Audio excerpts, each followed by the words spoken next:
Sebenarnya awalnya saya tidak percaya. Seorang artis Thailand sedang tayangan langsung.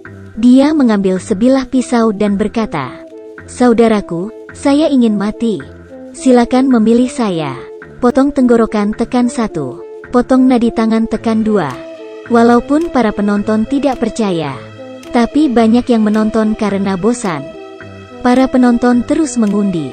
Terakhir, lebih banyak yang milih potong nadi. Tapi artis itu malah tidak menurut. Saya lebih milih potong tenggorokan. Potong tenggorokan lebih sedikit kesempatan hidup. Langsung ditengkorong ya." Kemudian, di bawah 500.000 penonton, gadis itu jatuh di lumuran darah. Siaran langsung diam seketika.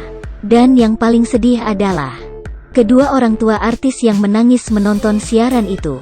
Ada pepatah di internet, para artis yang berpura-pura gila sebenarnya lebih pintar dari orang lain. Kemudian, Jennie bangkit dari lumuran darah. Benar saja, semua itu palsu. Ini adalah drama Jennie dan Nano. Hanya untuk menyingkirkan orang tua Jennie yang menjijikkan. Orang tua Jennie tidak pernah bekerja, tapi mengendarai mobil mewah, tinggal di rumah besar. Ini semua tergantung dari siaran langsung Jennie. Namun pengeluaran orang tuanya terlalu banyak. Tidak bisa dikontrol oleh Jennie. Walaupun dia menghasilkan banyak uang, tapi dia tidak pernah menghabiskan uang yang dia hasilkan. Dan orang tua tidak pernah melihat kualitas barang. Asalkan ada bayaran iklan. Bahkan walaupun bisa menyebabkan alergi terhadap kulit, juga memuji produk itu dengan senyuman lebar.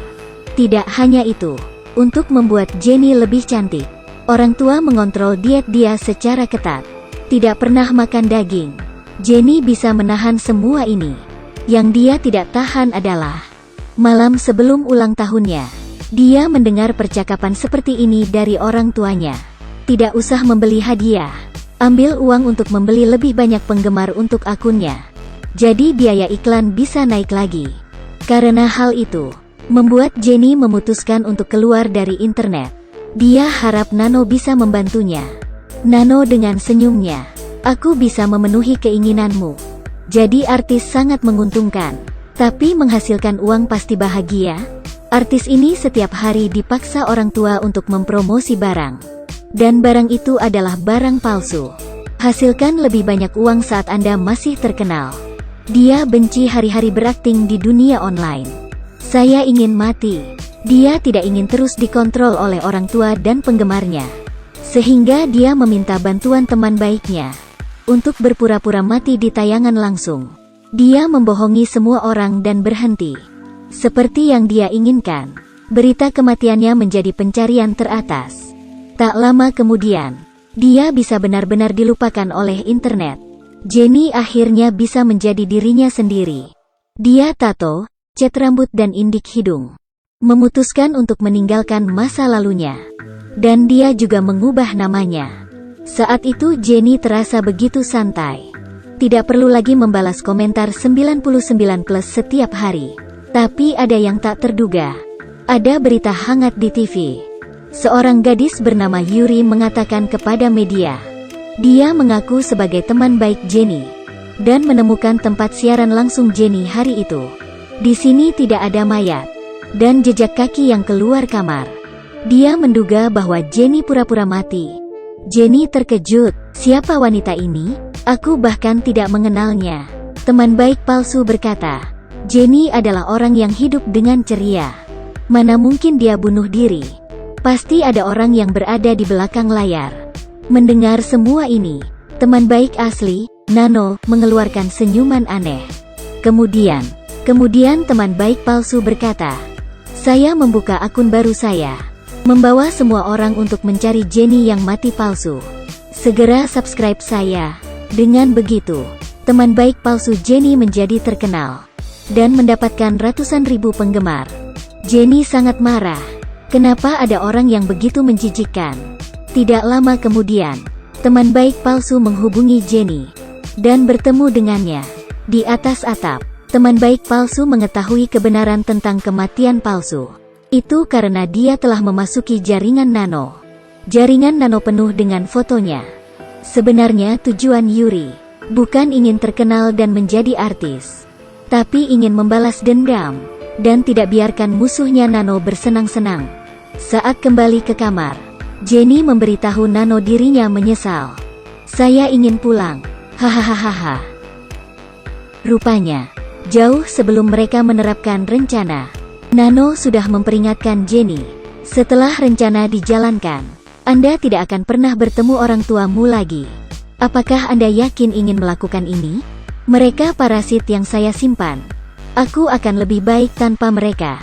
Jenny sangat kesal. Dia menyesal meninggalkan rumah. Menyesal mendengarkan Nano. Dan itulah yang Yuri ingin lihat. Saat Nano tertidur, Jenny mengikuti instruksi Yuri dan menusuk pisau ke Nano. Kemudian memalsukan tanda pertarungan di lokasi, menggambarkan luka di tubuhnya. Berpura-pura dia sedang membela diri. Dan apa yang Jenny tidak tahu adalah, ketika dia melarikan diri dari hotel, Nano membuka matanya lagi. Jenny sambil melarikan diri sambil tanyaan langsung, berpura-pura kasihan, dan berkata bahwa kematian palsu sebelumnya dipaksa oleh Nano. Yuri juga di sampingnya dan berkata ya. Tapi sangat aneh. Penonton dalam siaran langsung terus berkata, pembohong besar, Jenny yang sebenarnya sudah lama kembali. Ya, hanya beberapa menit yang lalu. Akun asli Jenny sudah mulai tayangan langsung. Halo semua, saya Jenny. Tampaknya pengkhianatan Jenny membuat marah putri setan. Nano sudah menggunakan kekuatannya mereset memori ingatan semua orang. Ketika Jenny bergegas pulang, dia menemukan Nano sedang makan dengan orang tuanya. Mereka dengan penuh kasih memanggil Nano sebagai putri. Untuk Jenny, orang luar yang tiba-tiba masuk, merasa sangat jijik. Jenny sudah tidak tahan lagi. Dia menangis dan menanyai orang tuanya. Kenapa tidak ingat dia lagi? Nano tersenyum dengan sarkastik. Kau tidak ingat apa yang kau katakan sendiri. Mengapa orang lain harus mengingatmu? Pada saat itu, Jen tidak bisa berdebat. Dia akhirnya mengerti betapa sakitnya dilupain oleh orang. Sirene terdengar di luar pintu. Sejumlah besar media telah tiba. Jenny ingin melarikan diri, tetapi tertangkap secara langsung. Tidak peduli bagaimana dia menjelaskan kepada kamera, dia adalah Jenny. Masih tidak ada yang percaya padanya. Sebelum dia pergi, dia bertanya ke Nano, apakah ada kesalahan keterlaluan yang saya buat? Apakah Anda perlu melakukan ini padaku? Tugas lain telah selesai.